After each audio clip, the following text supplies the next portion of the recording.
Hello and welcome to Lost in Sci-Fi and Fantasy. I'm your host Leo, and today we're talking Doctor Who. But not just any Doctor Who, we are talking the 60th anniversary specials that just about came out. By the time that we are talking about this, or at least by the time this episode goes out, the specials came out like a couple weeks ago, and today, Christmas Day, should be when the first episode of the newest season of Doctor Who should be coming out. And then I guess the rest of the series comes out this spring. It's Doctor Who's weird sometimes with how its release works, but we'll talk about that later. So why am I doing the specials? Well, besides the fact that it's the newest thing, it's also a bigger thing. Plus, it's not just where I'm starting, because next week I will be talking about Season 1, or the 2005 season, of Doctor Who, where the Ninth Doctor, with Eccleston, which is a little bit longer than I was expecting, so it's going to be a bit of an episode next week. But I figured, hey, Doctor Who has Christmas specials and whatnot, so why not do this? Though, I will say that technically I should include the first episode of the new series in this, but I want to get to the newest Doctor when the whole season's out, which is going to be a while away. But I do plan on kind of incorporating doing episodes of Doctor Who here and there, maybe a little bit often to try to get caught up. But with that said, let us go ahead and kind of start with some stuff. So, like always, let's talk my history. And I probably won't go as in-depth into my history next episode because, well, it's going to be about the same. So I got into Doctor Who, I believe, around the time Peter Capaldi was going to be the new Doctor. He either was going to be the new Doctor or he was the new Doctor at the time, and I wanted to get caught up. So I started at the beginning. This was when Doctor Who was on Netflix, I believe, and I just started watching. And I enjoyed it. It was a little bit weird, especially, and we'll talk about this more specifically in the next episode when I talk about the first season of, I guess technically New Who. Because Doctor Who's weird. It had like 26 or 27 seasons before it got canceled, and then it came back in 2005 with, well, I think there was also some specials and a movie that came out in between, but it came back properly for its series in 2005, and has pretty much been going since. So I decided to, I'm not going to deal with the old stuff because, one, getting access to it is a pain in the ass. Otherwise, I can start at a certain place. Luckily, Doctor Who comes built in with like a nice little breaking point, and technically, according to some sources, they've been considering this newest Doctor Who as kind of another breaking point similar to Eccleston, to where they're referring to this New Who as Season 1, even though it's still going to be within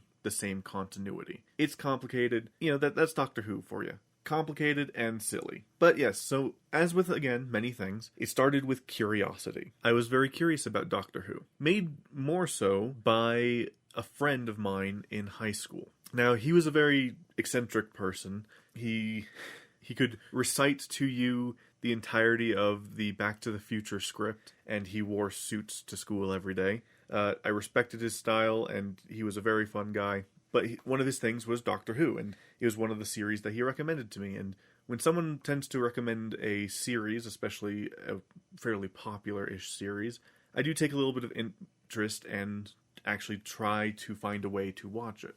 And that's kind of how I got into Doctor Who. Now, it was again around the time that Capaldi was either he'd been the Doctor for a season or he was about to be the Doctor is when I started. But regardless, by the time I caught up to the Capaldi era, he had definitely been the Doctor for at least a season or two. It was sadly around the Capaldi era that I dropped off. I started it with Eccleston. It was a little bit hard to get into because the first plot lines that they kind of choose for supposed to be kind of a new entry into the series were a little bit weird. And again, we'll talk about it more next time.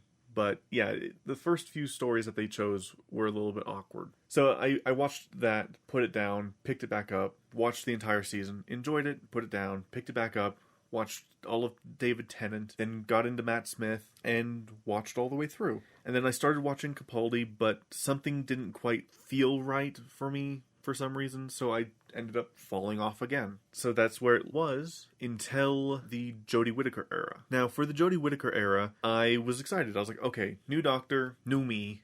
I'm going to hop on and see what it's like. I'm very excited to see what this new Doctor is going to bring. And I watched the first 3 episodes, and then I ended up falling off again. I don't know why. I guess the stories just weren't quite gripping me as hard as I thought that they would. And maybe it was because there was like so many companions for the 13th Doctor that I just kind of fell off. But then something interesting happened. At the end of Jodie Whittaker's era, when she was set to regenerate, she regenerated into David Tennant again. And that is where we pick up with these specials. So the news was very confusing at the time, because they had announced who the new Doctor would be. It was announced that Ncuti Gatwa would be the new Doctor, but when the regeneration came, it was David Tennant. Then afterwards, it was announced that David Tennant would be appearing in 3 specials, and there's the whole news that the new Doctor Who seasons would be airing on Disney Plus in America, which, I mean, hey, for me is fine. I have that, so I can watch it and whatnot. And then, of course, it was later stated that just the new stuff is coming to Disney Plus. All the old stuff is pretty much staying where it was, and for me, that is currently on Max, so I will be watching it on there to get caught back up. Now, that kind of brings us back to, well, now, where we are. So, there was, of course, a bunch of questions, and they're using that big question a lot in the advertising of these specials. The question of why? Why is David Tennant back? Why did the Doctor regenerate into this form? Now, something that we are told now is that this is the 14th Doctor. That David Tennant is the 14th Doctor. So, he is now the 10th and the 14th Doctor. So what does it mean? Well,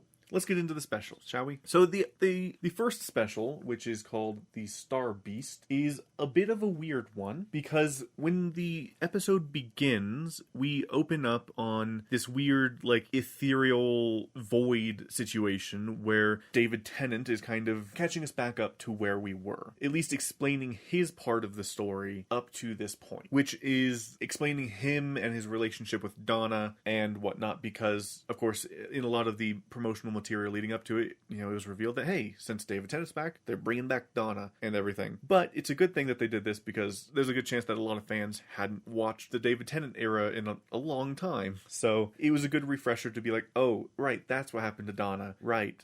Drama. Lots of drama. So what happened? He appears and he's just wandering around. He knows that he needs to stay away from Donna, because if Donna remembers him, and since he has this face again, there's a good chance that if he were to run into her, she would recognize him and memories would come back, and he's worried about that. But he immediately runs into Donna. She's struggling with some packages. He goes to assist, realizes it's Donna, puts them back, and then starts walking away. But she's like, hey, what the hell was that? So he comes back and continues to help. And it turns out that Donna has had a kid, a daughter, in the 15 years since she also got married, which I believe happened at the end of her thing, because they show some footage and whatnot. And she was supposed to, either she won the lottery or her fiance/husband won the lottery. I can't fully remember. Again, I'd need to rewatch that stuff. Because I believe the Doctor had manipulated it so that she would have a comfortable life. But in the time between, it turns out she gave it all away. She gave it all away, and there's the big question of why and whatnot. Here, some quick catch up. The reason why Donna can't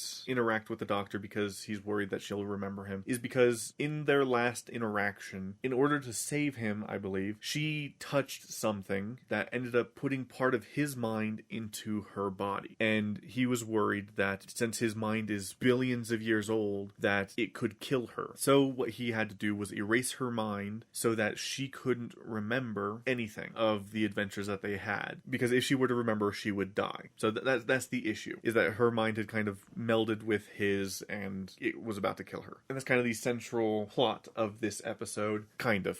At least that's the connecting tissue. Because while interacting with Donna and her daughter, well, a spaceship starts crashing to Earth, but Donna doesn't take notice because she's busy trying to reorganize the boxes so it's easier to carry. But her daughter Rose does notice and is watching with the Doctor as this ship crashes. And just as it gets out of sight, Donna pops back up and takes her daughter home. So then the Doctor runs over to a taxi, which is conveniently being manned by Donna's husband. The Doctor gets a ride from the taxi and starts playing catch up with him, using information that he knew to help figure out what's happened in the past 15 years. Where'd the money go? Oh, it turns out she donated it all. Okay, so what, like, everything okay? And he's like, oh, it's fine. We're happy and whatnot, though it's getting a bit tough. Their daughter, Rose, which confuses the hell out of the Doctor, because obviously the Doctor has the whole thing with Rose where he left her in an alternate dimension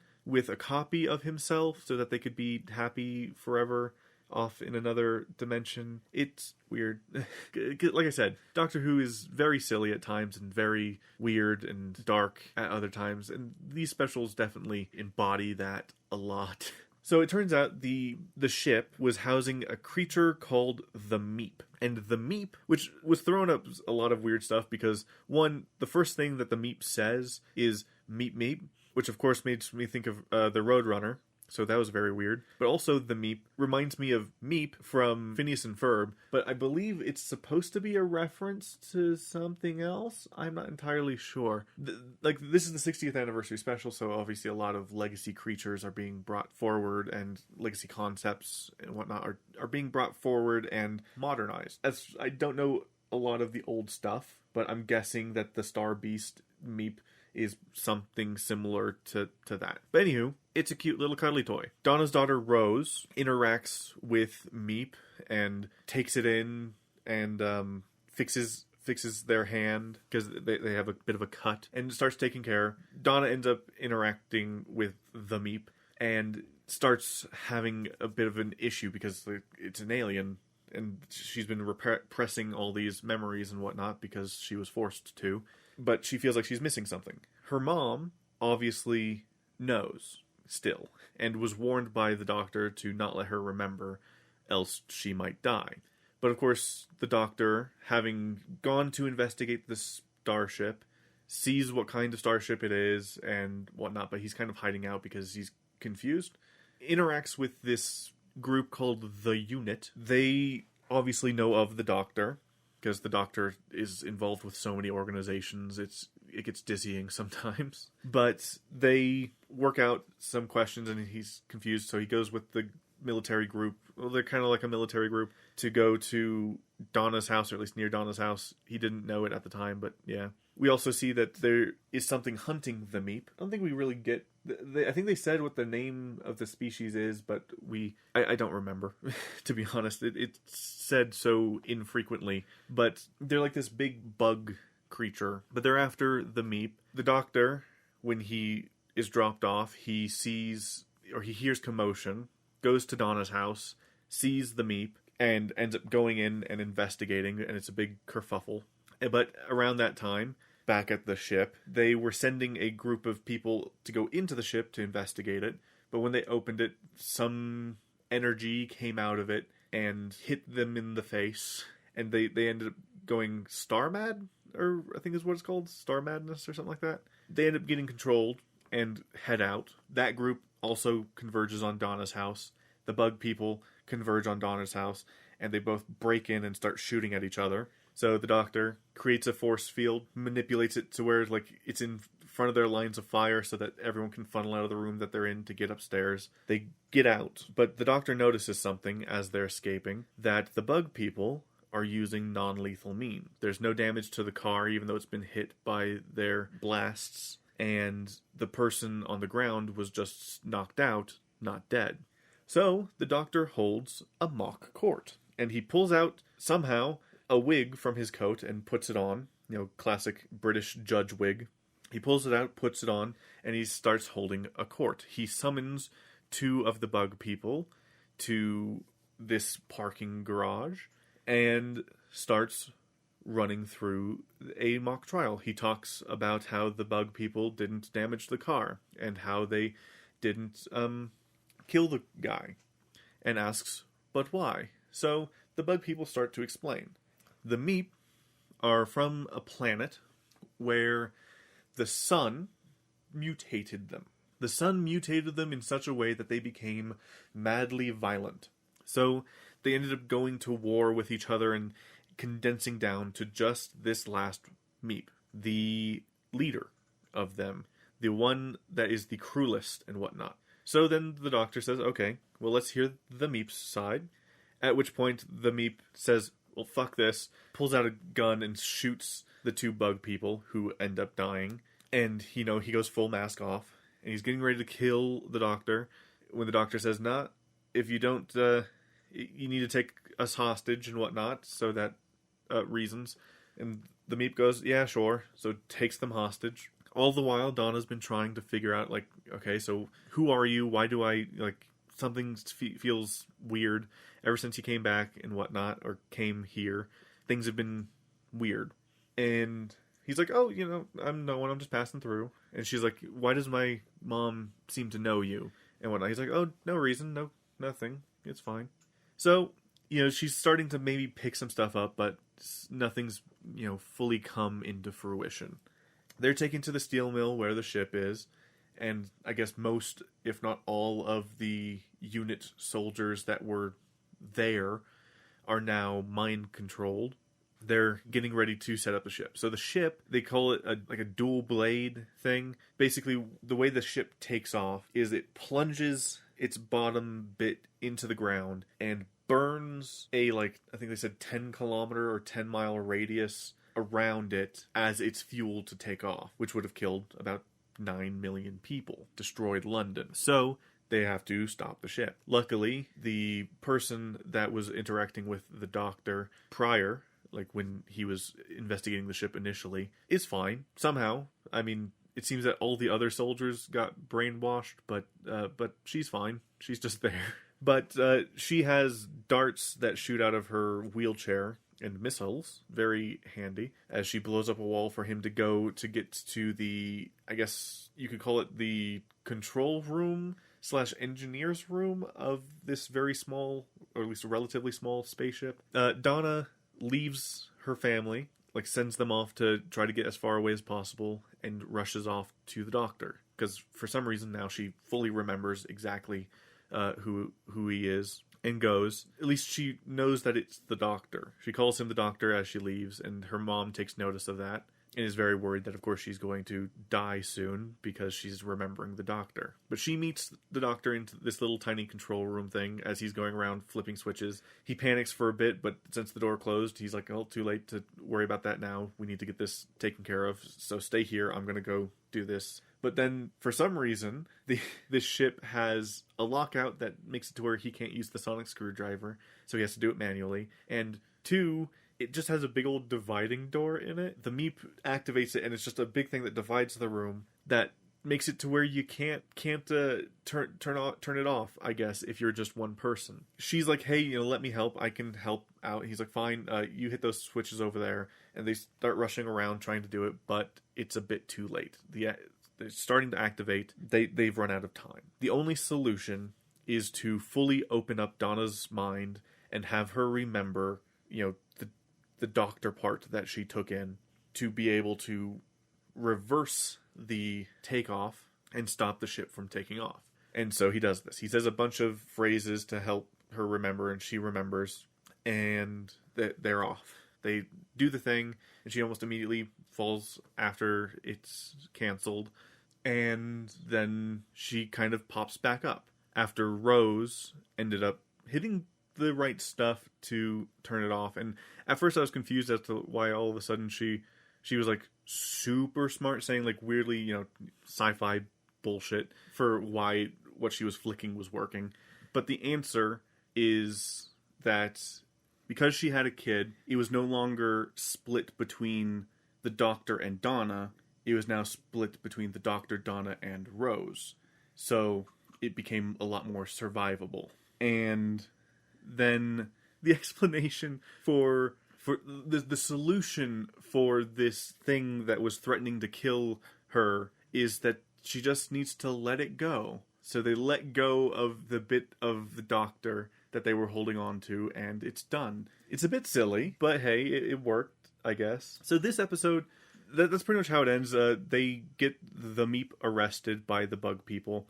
It's a bit weird that the bug people, after the trial bit, just don't reappear again. They disappear off of, the conflict in the streets. they just disappear from the story until the bit where they reappear to arrest the Meep. So that was a bit weird. Also, another thing that's a bit weird is, and I get that as part of the kind of resetting of status quo situation that a lot of Doctor Who episodes kind of have to have. When the dual blade system plunges in, it starts creating this like web of hellscape that is like breaking through, you know, these bits that are crumbling down into like making crevices and whatnot. But when it's reversed, it just comes back, like locks back in place and is fine. And destruction, damage, who needs it? It healed. But the episode ends with the Doctor offering to take Donna to visit her granddad, Wilfred. Now, Wilfred, during the Donna arc of the David Tennant era, was probably my favorite character. He was just very genuine and whatnot, and I loved him. And I was very sad to see that he probably wouldn't be part of Doctor Who ever again, especially when I heard that the actor had died. But we'll talk about that probably a little bit later. But the episode, again, ends with her wanting to visit her granddad with the Doctor. Earlier in the episode, they did mention him, and it was confused as to whether or not he was alive within the show, because, you know, the way they were talking about him made the Doctor think that he might have died, but it turns out he's just in an assisted living place. Specifically with Unit. Unit is the ones taking care of her granddad, supposedly. But anywho, after a bit of convincing, they convince her family to let Donna go with the Doctor, in, you know, with the promise that it would be a quick trip. But in classic Doctor Who fashion, something goes wrong. The Doctor gives Donna a cup of coffee. She warns him that that's how she lost her job. Her most recent job was that she accidentally spilled a cup of coffee on a computer and completely killed it. She does that, knocks out the TARDIS. The TARDIS starts going haywire and throws them through space and time.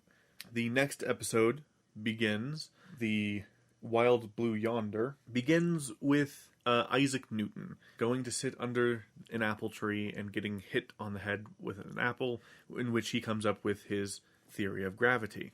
At that time, the TARDIS crashes into the tree. They pop out, have a mild conversation with Isaac Newton. Donna makes a horrible joke, saying that he's the only one to understand the gravity of the situation. And then they zip off. At that point, the running joke of the episode is that Donna accidentally changed the name of gravity to Mavity. Why? I don't fully get how it would change that. I think it's just that they're saying that Isaac Newton immediately forgot what Donna said and is just like, okay, Mavity, that's what she said. Yeah, that's the beautiful word she said. But yeah, it ends up being a little bit of a running joke, because the next time Donna says gravity, references gravity, she says Mavity, and it's a fun little thing. But anywho, they end up crashing in this small metallic room, which looks like a prison. The Doctor sets the TARDIS up to repair because, well, the interior got completely fucked. So he does some fiddling, sticks the sonic screwdriver in to get the TARDIS to kick in its regeneration to repair itself. As it's doing so, they decide to go for a bit of a wander. They see something off in the distance and go to investigate. And they see that, well, they don't see. They start wandering off towards it. Well, they start hearing the TARDIS leaving. So they rush back and see the TARDIS gone. After a bit of an argument, he comes to the realization that, okay, it's very likely that the TARDIS, since it was repairing itself, kicked in its warning system. So the TARDIS has, I think he calls it the hat drive or something like that, where if the TARDIS ends up in an active combat situation or an active danger situation, the TARDIS just fucks off if this setting's on. The Doctor had turned it off, but he feels that since it was repairing itself, it might have turned it back on and immediately fucked off. So, in order to get back home and get back to the TARDIS, they have to figure out what caused the TARDIS to leave. And so they do. They set off. While they're wandering through this massive hallway, the Doctor realizes, oh, if I'm correct, this button, and he steps on it, and it's just like a little vehicle for them to drive. So they drive and go to the thing that they saw further down, and it's a little robot. It's a robot about, I don't know, 4 feet high, and it's just kind of stood there. But then a voice comes over the speakers, though they can't understand what it said. The ship kind of reconfigured itself, and then the robot took a step. And then that was it. The robot stayed still, so then they continued on to the cockpit of the ship and start doing some investigation. Here's what they find out. There are no life forms on the ship. The last thing that the ship did was an airlock opened 3 years ago and then closed. Then they hear a banging sound, and the ship reconfigures again, and the robot takes a step. So they go off to further investigate. The doctor feels that he can probably get things kicked off again to get the ship moving, because he's come to the realization that they're at the edge of the universe. So they're at the end of everything, the edge of nothing. There's nothingness beyond and whatnot. So yeah, so they're at the end of the universe, or the edge of the universe, time expanding and whatnot. You know, he sets her to take these like rectangle sheet things from one shelf up to the next, while he goes and fucks with a weird water system. They somehow work in tandem and might get the ship going again. Question mark, who knows? This episode's a little heavy on the weird sci-fi bullshit, but who am I to say? While Donna is working on moving things from one shelf to another, and the doctor's fiddling with some pipes, Donna, while she's working on that, starts talking to the doctor who came into the room. They're having a bit of a conversation, and simultaneously the doctor is having a conversation with Donna, who just came into his room. And he's getting a bit confused as to why what he's doing isn't working if she finished her task. Then both the imposter doctor and imposter Donna both start saying, "My arms are too long." We first see it with the imposter Donna, who has like one really long arm. Then with the imposter doctor, he has like huge, like gorilla-like arms. And they both freak out, meet up. These things start chasing them. They get onto their little zippy thing and zip away. And they just start getting too big for the hallway and end up blocking themselves in. Then the ship reconfigures and they get lost, and they have to try to find each other. Now, something that they were able to deduce about these things is that their presence, or their coming presence, is signified by it getting colder. So they're rushing to try to find each other. They come across another version of, like, so Donna comes across another doctor, and the doctor comes across another Donna, and they're sitting there trying to figure out how to determine who's the real one. You know, it's a very The Thing situation, except for the fun thing about the imposters is that they don't fully grasp how they're supposed to be. The whole thing is that they couldn't get the arms right, but they were able to slowly kind of get it right. But when they were having to attack, they started, losing their shape. Again, it's a very weird sci-fi situation. They go through, they have conversations trying to figure out, is this the real Donna? Is this the real doctor? So the doctor is having a conversation with the Donna and is coming to the conclusion that, maybe she is the real one, because she knows about the whole Star Child situation. The fact that the doctor isn't from Gallifrey and whatnot. That the Gallifreyans had stolen the doctor as a child. And so that makes him think, maybe this is the real Donna, and goes to give her a hug, but she melts into a puddle. Meanwhile, with Donna, she's talking to the imposter doctor, and he comes up with a potential solution of figuring out if he's, the other one's the real doctor, by taking off his tie and putting it on the ground. And his thinking there is that, I take off the tie, and the other one won't, or will have a tie, and you'll know the difference. But he doesn't think of object permanence, and the tie disappears. So she asks, "Where's the tie?" He's like, "Oh, right, things need to stay existing." So she fucks off and ends up running into the real doctor, but also the two doppelgangers also show up, and they note that this time it didn't get cold. So they're in a kind of 2x2 standoff, because all four are now there, and they're trying to figure out who's the real who and whatnot. They eventually get it right and start running. They get to the cockpit, cut off the two imposters, and are just standing there. The doctor comes to the realization that the reason that the monsters, well, with Donna's help, of course, Donna keeps asking the question, why are they trying to scare us? If they're trying to copy us, why not just hang off to the side? So this gives the Doctor the realization that the imposters need them scared because it gets them thinking faster. So they're reading their thoughts, and by reading their thoughts, they're able to make a more solid, complete version of them. So he's like, we need to stop thinking. For the most part, they do. But then the imposters are like, but why is this? What, starts bringing up the questions of this ship. And so the Doctor, being the Doctor, of course wants answers. So he starts kind of pushing for answers of like, what happened? Why did the door open and close 3 years ago and whatnot? So he opens the equivalent of the sunroof, I guess, because there's like this visor thing in the ship.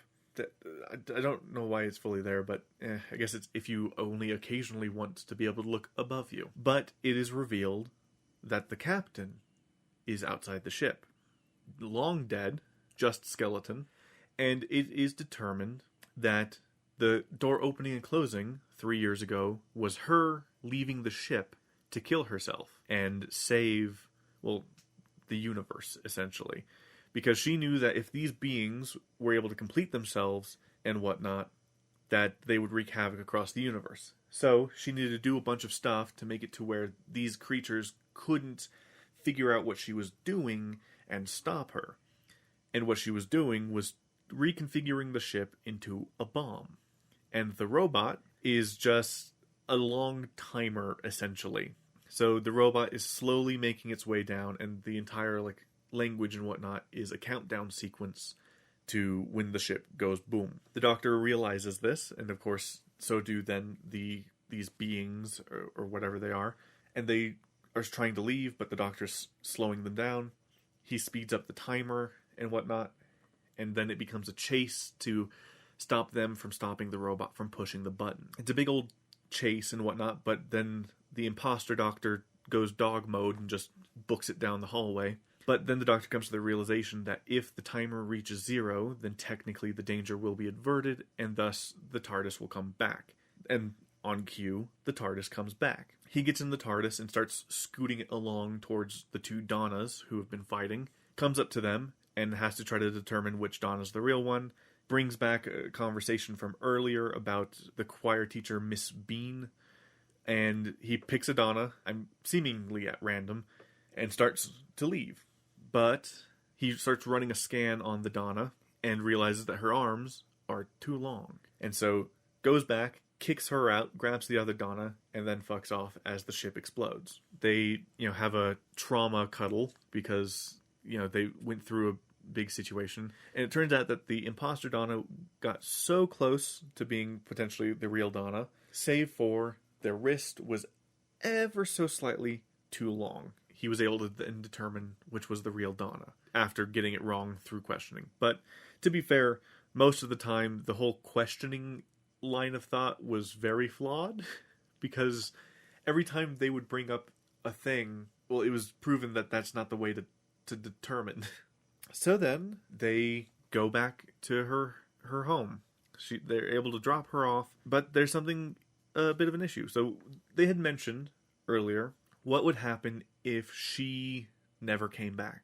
She determined that her daughter would come back once a year, but eventually move on with her life. Her husband would come back every single day, and her dad or her granddad would, stand guard every single day and pretty much not move. So when they come back, he's right there. So we do get to see Wilfred for one last time. Now, there is some behind-the-scenes stuff, of course. The actor for Wilfred died during production of these specials. He was meant to have more scenes besides this end of the episode thing, but he did sadly pass away. And so the character is still alive, but all of his scenes are obfuscated and or he's off screen. It is very sad that he didn't get to fully play the part again, but he definitely at least got to be part of Doctor Who one last time, which was very nice. There is a bit of an awkward situation where he's saying, if anyone can save us, it's the Doctor. And the Doctor's like, I'm sorry, what? And he's like, well, it's the end of the world, essentially. Everyone's gone mad. Everything's gone insane. We don't know what's going on. You need to save us. And at that point, a plane crashes. And that's where the episode ends. Cliffhanger for the next one. Classic. But that's exactly it. What is the next one? So the next one begins with a flashback to 1925 or somewhere about there. I can't fully remember. But it's basically the invention of the TV, where the first face on television was a puppet. Now this, I believe, is actually based off of a true story and whatnot, that the first face on TV was a puppet. I remember watching a video on it, at least. But basically what it is a guy goes into a toy shop, asks for a puppet, takes the puppet, and then they put it on TV, and then we kind of cut back to the present, where everything's going a bit mad, and Unit comes to pick up Doctor and Donna. That's the point where Granddad Wilfred's kind of shuffled off to be taken away. That's the last on-screen appearance of at least the character, because I'm pretty sure it was a double at that point. But yeah, so they're taken to Unit headquarters where they're trying to figure out what's going on, and it turns out that... Oh, and by the way, this episode's called The Giggle. So what they're trying to figure out is why all of a sudden this happened. So some of the questions that we get is like, why is Unit okay? It's because they have this armband. Why isn't that being distributed everywhere? They tried, but it's kind of one of those anti-vax situations where they're like, I don't trust this, controlling thing. It's slightly heavy-handed metaphor, but it does get the point across. Anywho, Donna's able to recognize a bit of a pattern in the spike. So the spike is whenever someone doesn't have the armband on, they have a spike in mental activity when they have this attack, essentially. But yeah, so basically when the director, who is a character that returns, like they have a couple of returning characters from old stuff, which is nice to see. When she takes it off, she goes like full conspiracy theory mode until she's able to be restrained and the thing put back on her. But yeah, so with that, it's shown that the pattern is in a palindromic arpeggio, where it goes up and then down. It goes da da da da da da da. Everyone, when they hear that, has a flicker of like recognition, and it is shown that it's the laugh of the puppet that was first shown on TV. The thing behind it, what's causing it, is that puppet has been put into every single screen. The reason that everything kind of clicked off, finally, for everyone going mad, is that now the entirety of the world is connected by screens and phones and whatnot. So what they tried to do is shoot that last link that started it down, but it doesn't fully solve the problem. That comes later, though. So the Doctor gives them permission to shoot the thing down. And so basically what happened is that the puppet and the laugh, the giggle, has been seeded through every single screen ever, and has been slowly driving humanity mad. When they finally get what the signal and the broadcast originated from, the Doctor and Donna go back to the 1920s to see where the puppet came from. And the puppet came from the toy maker.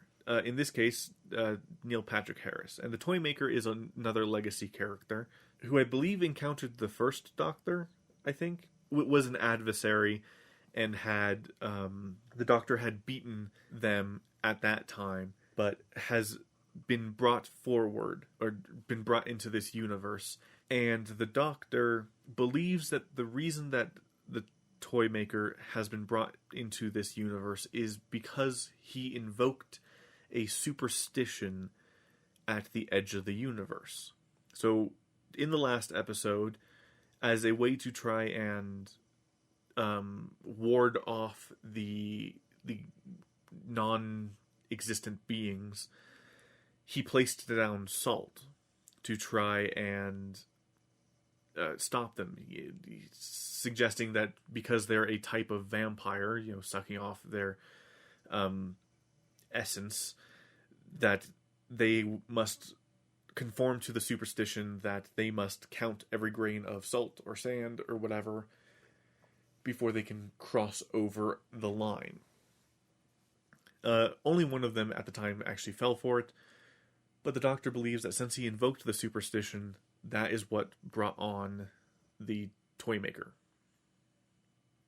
So they confront the Toymaker, well, kind of. The Toymaker goes on a rant about the first game, Ball, and then he's like, oh, but if that's the first game, what is the second? Hide and seek, and then fucks off. So the Doctor and Donna give chase, end up getting separated almost immediately, and get divided. The Doctor encounters a man, specifically the man that picked up the puppet at the beginning of the episode, and he says that he came back because he couldn't stop hearing the giggle. The giggling got to him, so he went and talked to the Toymaker, and the Toymaker had him play a game, but he lost, so now he's a puppet man. So he has like a human head on a puppet body, and then the Toymaker is like huge in the background, or like above the room and whatnot, and it's a weird psychological creepy thing. Donna ends up in a room with the wife and children of the puppet that was on TV, because at the beginning of the episode, when the guy buys the puppet, the Toymaker says, oh, you should probably take the wife and kids as well, or else they'll be lonely, they'll be so sad. But the guy's like, no, we just need the one. But yeah, so she gets attacked by the wife puppet and the baby puppets. She kills the wife puppet and pretty much warns the baby puppets to stay away. And then she leaves, runs into the Doctor, and then they confront the Toymaker. So the Toymaker has like this little set up to show to Donna the issues of the Doctor, to show her what he's been up to in the 15 years since he left her. And he goes through and says, you know, he's like, after you, he met Amy Pond, has a thing for redheads. She died when she was touched by a weeping angel, and snips her strings. And the Doctor replies, she died of old age. I mean, in a different time, but she died of old age. And the Toymaker comes back with, well, then that's okay. But of course, sarcastically, and he breaks accent, because the entire time he has a German accent, and occasionally he slips out of it, but he for the most part has a German accent. But then he goes through each of the companions up to the 13th Doctor's companions. Like, he doesn't actually talk about the 13th Doctor's companions, because technically nothing really bad happened to them, except for the grandmother who died. But with each one, the Doctor gives an excuse, and the Toymaker comes back with, well, then that's okay then. And eventually, the Doctor confronts him by saying, I challenge you to a game. And the Toymaker obliges, as he is the Toymaker, and he is all about games. So they play a game, and the Doctor says that he wants to play a relatively simple game of just split, where you take and you split the deck at any point, and whoever splits the deck and reveals the card, and whoever has the highest face wins. The Doctor pulls, and it's an 8, and the Toymaker pulls, it's a king. The Toymaker wins, and he's like, ooh, but what's my prize going to be? The Doctor says, oh, hold on. It's 1-1 now. I won previously, you won now. It's best of 3. So the Toymaker says, fine, we'll make it the best of 2023. And fucks off to the future. So they have to run out, go back to 2023, where they've now at this point shot down the satellite. But the Doctor comes in and says, well, yeah, that was just a link in the chain. We have to start. Basically, he starts trying to prepare the future from, or 2023 specifically, from the toy maker. But oh, what's that music? And then the Doctor realizes, oh, he's here. And yes, so the toy maker comes in, dancing and singing. He turns bullets into flowers. It's a very everything everywhere all at once scene. In fact, very, very much so like it. Where he goes through dancing, causing general chaos and whatnot. He ends up getting control of the laser. There's a big conversation. And then the Doctor's like, hey, you're supposed to be focusing with me. We're still 1-1. You're supposed to play the game.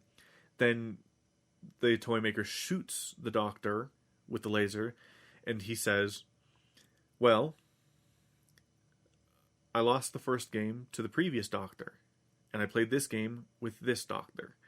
So now, the next game, I want to play with the next Doctor. Because he knows that the Doctor regenerates and whatnot, so he wants to initiate the regeneration to have the next Doctor. So, they're waiting for the regeneration to happen, and Donna is by his side, and the other companion is also there. I wish I had more context for her. I know she's one of the older companions, like the legacy ones. I do not really remember. But, anywho, he starts glowing as if he's going to regenerate, but then it subsides, and he's like, could you guys, pull me? This one feels different. So they start pulling him, and then he splits apart into 2 Doctors. He is now both David Tennant and Ncuti Gatwa. And yeah, so they fully they push apart from each other and are now 2 separate people. And funnily enough, something that I noticed, because Ncuti, who's now the 15th Doctor, because they are saying that David Tennant is indeed the 14th one now, and Ncuti's now the 15th. He's not wearing any pants. Or I guess trousers for UK people. Yeah, he's in his underwear the entire time. It's very funny and weird. But it's because when they split, they also divided the clothing that they were wearing. At least it is what it looks like, because David Tennant loses the tie and the vest. But Ncuti's wearing the tie and the vest, but also a button-up shirt. So either David Tennant was wearing 2 button-up shirts or something. I don't know. It's weird. But anywho, they then challenge the toy maker to a game. Well, I mean, the toy maker got what he wanted, but they challenge him at the same time, and he says, well, that's not fair, because, and they're like, hey, you're the one that did this. So they challenge him to ball. A game of catch. Whoever doesn't catch the ball loses.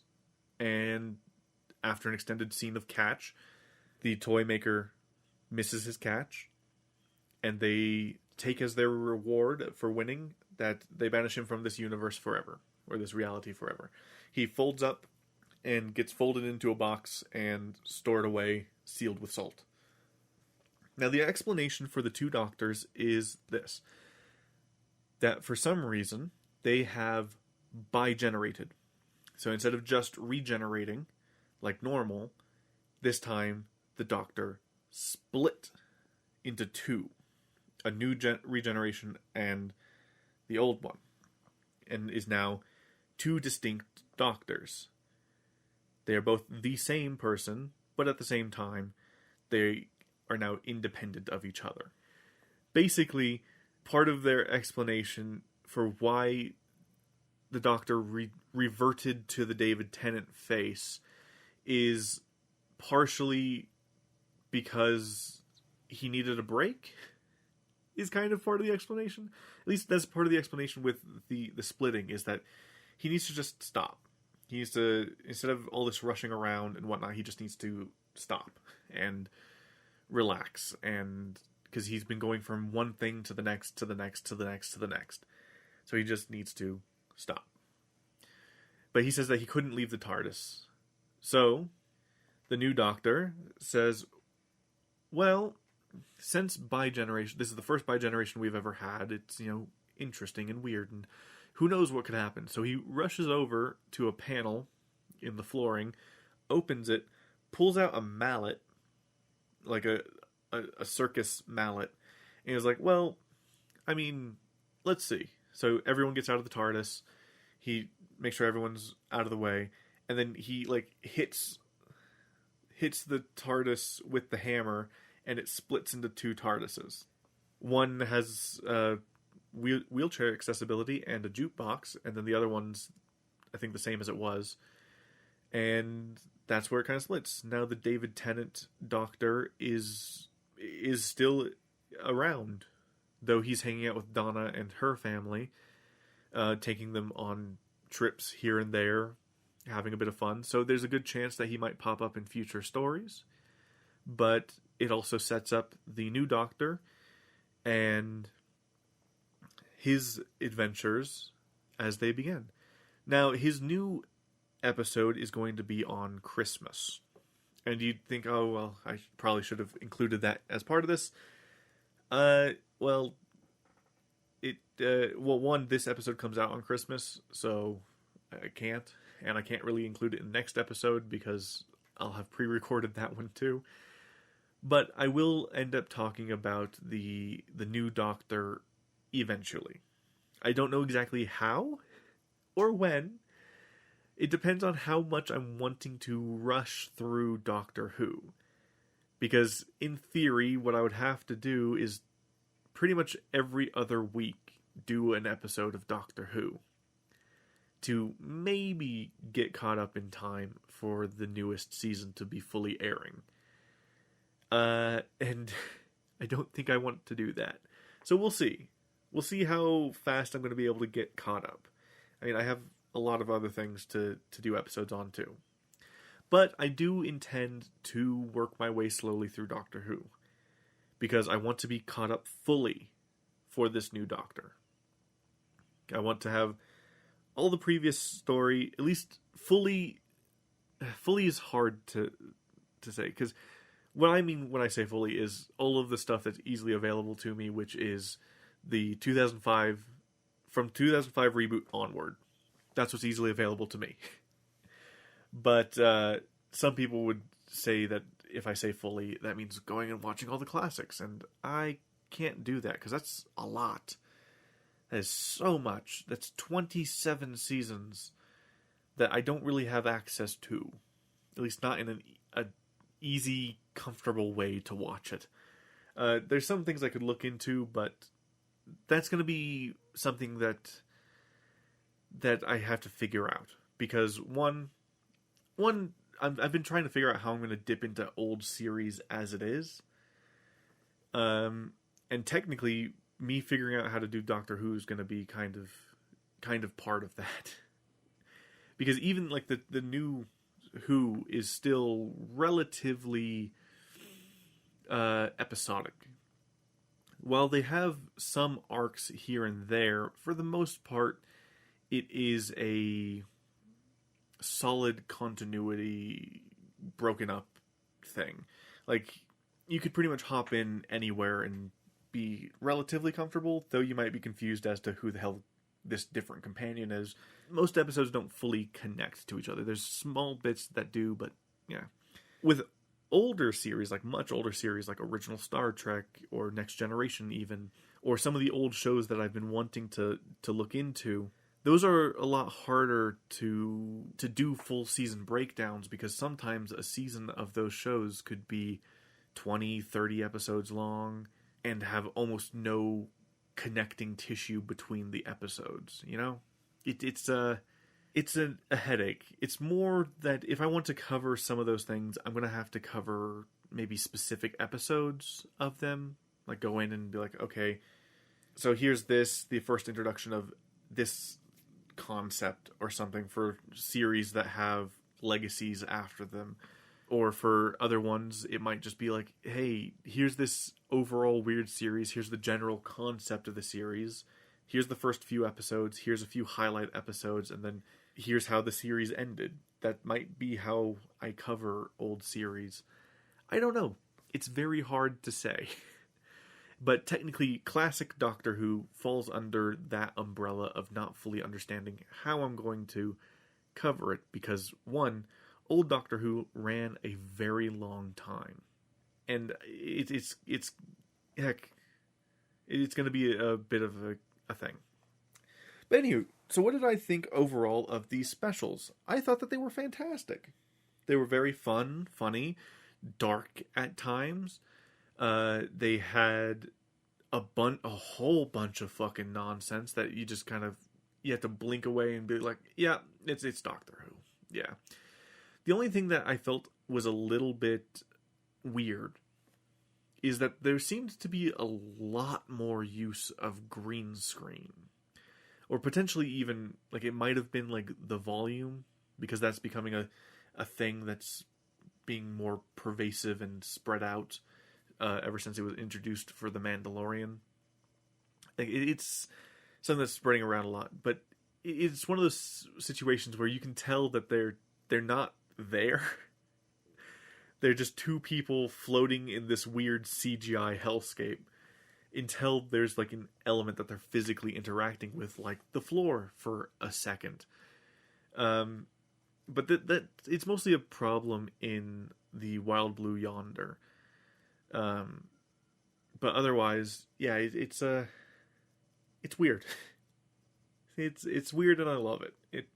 It's good old Doctor Who, and things get super dark at times, like with the fact that the ship's captain in the second episode absolutely killed themselves, or the fact that two people during the Everything Everywhere All at Once scene in the third episode straight up get turned into balls, and when asked like what happened to them, the Doctor's like, I'm sorry, they're dead.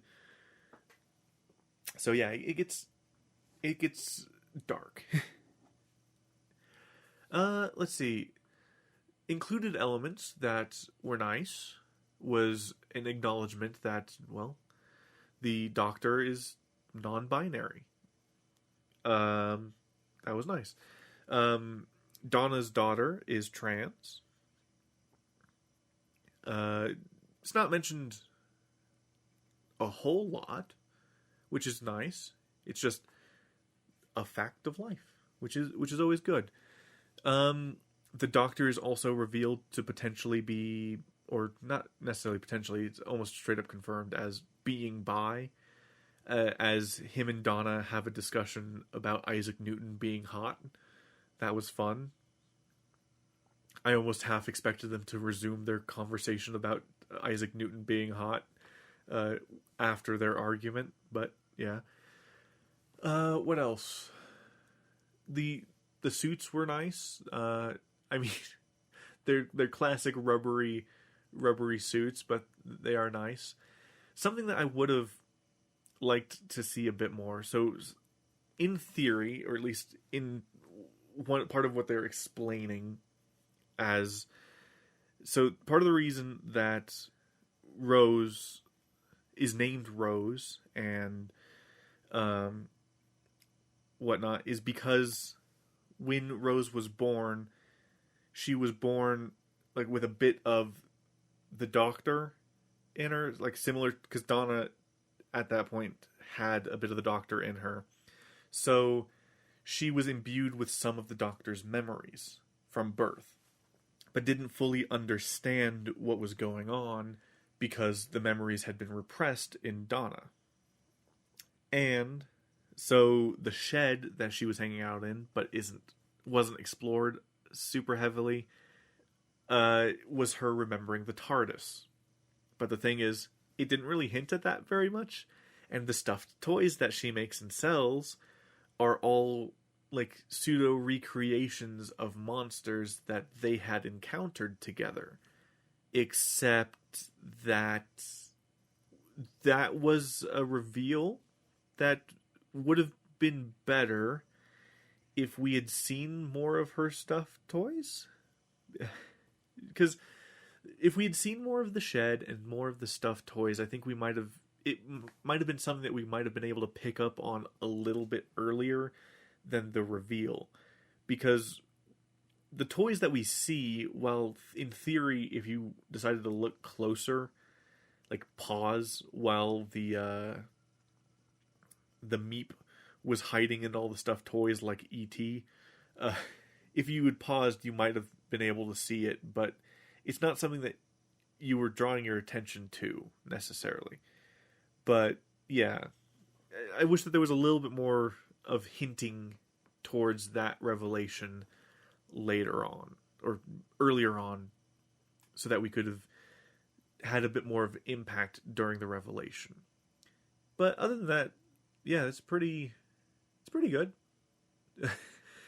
The creatures in the second episode are very loosely explained, and the audio mixing in the second episode also seems to be a bit bad. At least it might have, I'll be fully honest, it might be my TV. I'm not entirely sure. I don't think it is, though. But the issue that was happening is that they were talking in relatively calm, subtle tones, just subtle enough to where it was about the same level as the background music for me. And I could barely understand a fucking word they were saying half the time in the second episode. It drove me a little batty, but I was able to get through it. And it seemed to only be the second episode for me. The first one seemed fine, and the third one seemed fine. But yeah. And then the main issue with the third episode is just Neil Patrick Harris being Neil Patrick Harris, I guess. You can very much tell that it's Neil Patrick Harris. You can't really dissolve into his character too much. I was able to get into it decently, but the bit where he's lip singing to a song coming from nowhere, dancing around, was a bit funny. It was hilarious and silly. And the thing that kept popping into my mind was, especially with the weird German accent he kept doing, because for some reason, for like most of the thing, he does the German accent, and so you're like, this feels like a bit from How I Met Your Mother, where he like is pretending to be a German tourist to get women or something. It's a very silly thing. But anywho, overall, I would say that the specials are really good. I liked the introduction of the 15th Doctor, and I'm very excited to see where it goes. I'll probably try my best to keep up with the new Doctor as it comes out, and then I'll just have to catch up on the podcast eventually, because I would like to, by this time, maybe next year, or maybe a little bit beyond next year, be caught up. Ideally doing maybe one Doctor Who episode a month, because doing it every other week would be a bit much, but I mean, there might be some times where I might bunch a couple of them together. I don't know. It's hard to say how I should do it with such a big backlog to cover. But regardless, next week will be the first season of the 2005 reboot, or soft reboot. And with that, I mean, there's a bunch of questions that we could ask. Like, will the new Doctor interact more with the David Tennant Doctor? Will David Tennant just show up every so often? Will other Doctors appear at some point? There is one thing that I did think of that got me thinking. That this ending technically does explain something that happened in one of the previous specials. So in the previous specials, in one of them, during the Matt Smith era, Matt Smith encounters David Tennant's Doctor. And it is suggested in that episode that David Tennant's face is one that he liked to come back to. And also, when Matt Smith meets David Tennant's doctor, he's like, I don't remember this. I would remember this, suggesting that David Tennant is from Matt Smith's doctor's future, kind of thing. And when they meet the curator suggests that he eventually gets the ability to kind of swap faces, and you could kind of extrapolate that to this scenario that happened, but that's just a theory. But anywho, yeah, we'll go ahead and leave that there. I am excited to kind of begin the catch-up journey again and dive back into Doctor Who. I do hear that, well, I mean, every Doctor has rough seasons and rough episodes, but I do hear that Jodie Whittaker's storylines, she got screwed. She got shafted on her storylines. But oh well, we'll see when we eventually get there. But yeah, that's part of the reason why I want to catch up, is to fully experience it for myself. I watched the 5-hour video. I liked the 5-hour video. But I do want to experience the show and those seasons specifically for myself to fully have my own opinion, you know? Again, with that said, thank you guys so much for listening. If you guys liked this, feel free to give it a like, comment, subscribe if you're on YouTube, or feel free to rate and review it on any podcast catcher that you may use. Feel free to also check out the other things I do. Like I said, this is on YouTube, so feel free to check out the series that I've been doing. Specifically, the series that I've been doing lately is Destroy All Humans. And feel free to check out my streams. Those happen once in a while. And hopefully, as the new year comes around the bend, I will be streaming more. My intention is to finish playing Spider-Man 2 on my own, then do the catch-up thing for Spider-Man 1, and then we will continue the Spider-Man streams alongside the Dark Souls streams, alongside the Mafia streams. We're doing it all, baby! We're gonna do it all! And then we'll work our way through those games bit by bit, damn it. But with that said, once again, thank you guys so much for listening, and I will talk to you guys next time. Goodbye.